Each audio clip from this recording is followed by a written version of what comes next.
Monday, 30th of November, 1931. Dear Bob, Father Christmas has arrived at Newhouses, so the shops are gearing up for Christmas.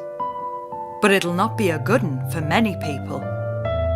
The Gazette says hundreds of thousands of unemployed voted for the national government, so they voted for a reduction in their incomes. Well, your dad didn't vote for them, and Stan Cole's shed didn't vote for them, and I didn't vote for them, although your grandma and granddad did. Your dad says those who did vote for them thought they were voting for jobs and higher wages. At least that's his experience, talking to a lot of them at the meetings of the Unemployed Association. The general I told you about, who said we'd be having a war in 20 years, has been proved right.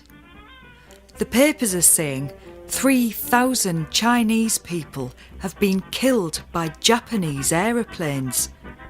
It is all very worrying. I hope you are not going to be sent out there. Double-decker buses are taking over from trams, so that's going to make it easier to get down the town from Grove Hill. If we can afford the fares, that is. Tatar Pet told me that the HMS Norfolk was the ship where the Navy mutiny started. He knows this is the ship you were on, because I told him. He said the leaders had been dismissed from the Navy. Is that true? You never mentioned it in your letters. Sylvia was here when Tatar Pet was telling me this, so she is worried. She says you never mentioned it to her either. I hope you two are getting on well. She's a lovely girl. Your ever-loving Mum. P.S. West Bromwich Albion 1, Borough 1. So now we must bid them all adieu.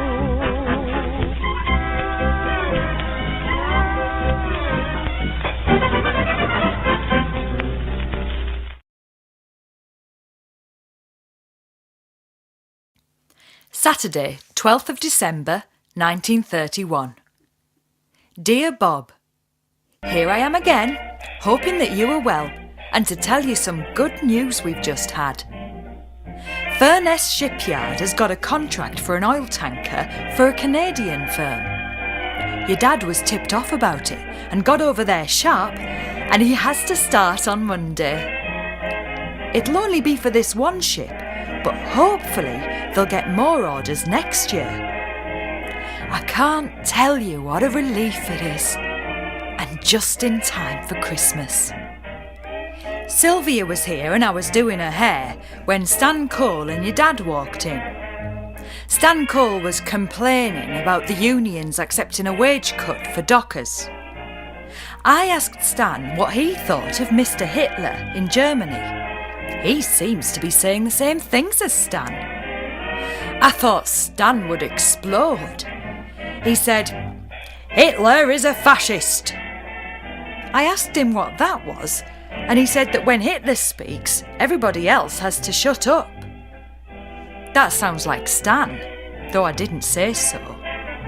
Instead, I said, well, when he shuts up, everybody else can have their say. You can't have everybody talking at once. The difficulty with that, said Stan, is that Hitler never stops talking.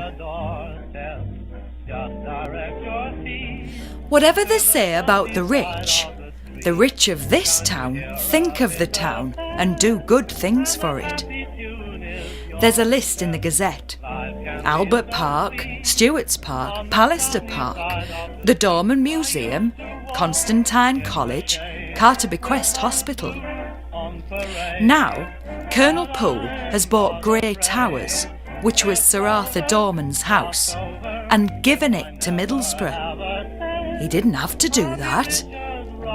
Your dad'll say, where did he get the money from?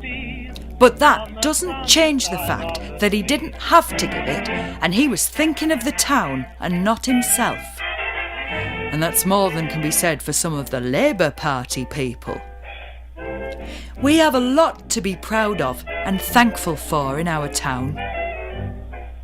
Tata Pet sends his regards. Your ever-loving Mum. P.S. Everton 5, Borough 1. We're in mourning, but at least your dad has got a job.